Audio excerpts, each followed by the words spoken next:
என் இனிய தமிழ் மக்களுக்கு வணக்கம். அழுக்கு வேட்டி கதைன்னு ஒரு கதை தமிழ் திரைப்பட உலகத்தில் ஒன்று இருக்கு. அதாவது கமல்ஹாசன் கிட்ட ஒரு அழுக்கு சட்டையும் வேட்டியும் போட்டுட்டு ஒருத்தர் வந்து ஒரு கதையை சொன்னாராம். உள்ள வரும்போது கமல்ஹாசன் நினைச்சாராம், இவர் யாருப்பா என்னமோ வந்திருக்காரு.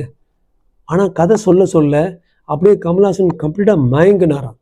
மயங்கி உடனே அந்த திரைப்படத்தில் என்னை கதாநாயகன் எடுத்துக்கன்னு சொன்னார்.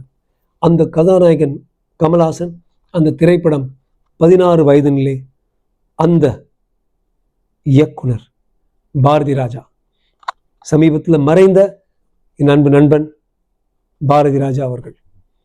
அவரை பற்றி சொல்லிகிட்டே போகலாம். அதாவது ஒரு ஆளுமைக்கும் நட்புக்கும் ஒரு இலக்கணமாக அவர் இருந்தார்.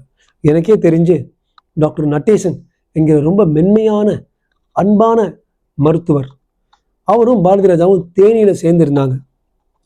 ஒரு சமயத்தில் டாக்டர் நடேசன் ஒரு ஒரு லேண்டை ஒன்று காணி வாங்கி ஒரு ஹாஸ்பிட்டல் கட்டணும்னு நினச்சி கொஞ்சம் கஷ்டப்பட்டு இருந்தார். ஒன்றும் சொல்லாமல் பாரதி ராஜாவே அவருக்கு கணிசமான அளவுக்கு பணத்தை கொடுத்து, பண்ணுங்க டாக்டர், எப்போ வேணால் திருப்பி கொடுங்கன்னு சொன்னார். அது அவருடைய நட்புக்கு ஒரு இலக்கணம். அதே போல் டாக்டர் நடேசன் நட்புக்கு ஒரு இலக்கணமாக விளங்குபவர். அப்படி அவர் கொடுத்தோன்னே இவர் என்ன பண்ணார், வாங்கிட்டு அதோடைய பேரே பாரதி ராஜா ஹாஸ்பிட்டல் வச்சார். இன்றைக்கி நீங்கள் டி நகரில் ஜிஎன் செட்டி ரோட்டில் பார்த்தீங்கன்னா பாரதி ராஜா ஹாஸ்பிட்டல் இருக்கும். பாரதி ராஜாவே பல நேர்காணலில் சொல்லியிருக்காரு, அப்பா நான் ஒன்றும் கட்டலை, நண்பன் கட்டினாரு, என் பேர் என்னமோ போட்டார், காசு கூட திருப்பி கொடுத்துட்டாரு. சும்மா நட்புக்கு சரியான நேரத்தில் அவர் உதவுனதுனால அவர் பண்ணார். எல்லாரும் பல விஷயங்களை அவரை பற்றி சொல்லிக்கிட்டே போகலாம். ஸ்ரீதேவி, கமல்ஹாசன், ரஜினிகாந்த் அவங்க 3 பேரும் சேர்ந்து நடிக்கும்போது இவர் சொல்லுவார், அந்த 16 வயதுல முடிச்சுட்டு அங்கேருந்து வரும்போது ஓன்னு ஸ்ரீதேவி அழுதுட்டு இருந்துச்சான். அங்கே எந்த இடம் எனக்கு அவ்வளோ பிடிச்சது ஒருட்டிங்கிட்ட சொன்னார். பிடிச்சிருச்சு, எல்லாத்தையும் எப்படி நான் விட்டுட்டு திருப்பி வருவேன் அப்படி ஷி வாஸ் கிரைங்.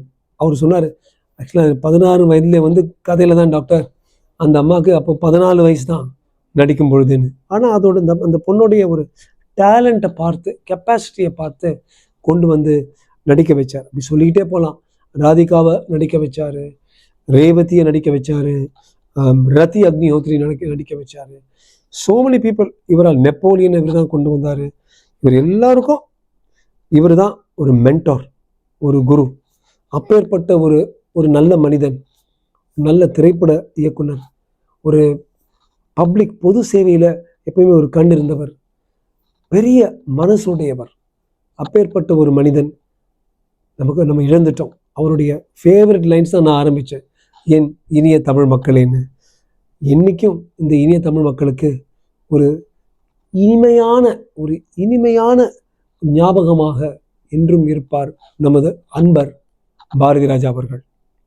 அவருக்கு வீர வணக்கம்.